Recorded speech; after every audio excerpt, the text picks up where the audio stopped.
सकाळचे 4 वाजले. आज आपण लवकर उठलो एवढ्या तर ना आपल्याला जायचं आज बाहेर गाडी घेऊन. कसं काय पब्लिक टकाटक चकाचक मकामा, तुमचं स्वागत आहे आपल्या नवीन ब्लॉगवरती. आत्ता विषय असा आहे का आपण मस्त सकाळचे 5 वाजले आवरून निवरून तयार झालोय.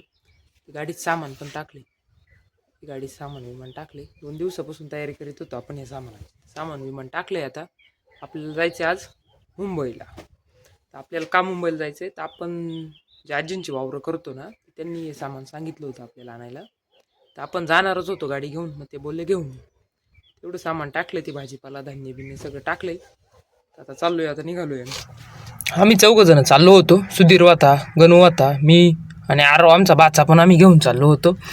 मग काय लागलो समृद्धीला. मस्त बाईक समृद्धी रोड म्हणजे नादच हो, 1 नंबर रोड आहे. असा स्मूथ गाडी चालती आहे, काही नादच नाही करायचा.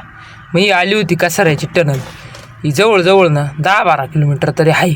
टनलचं नाद नाही करायचं, 1 नंबर बनवेले त्यांनी. लाईट बीट अशी चबरी बनवेले, काही नादच नाही करायचा. हे असे जागजागी फोन सुगत ठेवले त्यांनी, इमर्जन्सी फोन बिन करा. तर तुमचं स्वागत आहे स्वप्नो की नगरी मुंबईमध्ये आल्या मुंबईने दाखवून दिलं का काय असतं. आल्या एवढी ट्रॉफिक लागली का काही नादच नाही भाऊ.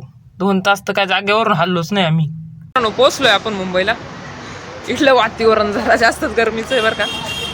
ही बिल्डिंग आहे या आजींची, या बिल्डिंग मध्ये जायचं आहे आता आपल्याला. मग काय घेतलं गाडीतलं सामान खाली उतरून आणि हा फ्रीज ना गाडीत टाकून घरी न्यायचा होता आपल्याला. पुढील पार्ट लवकरच येईल.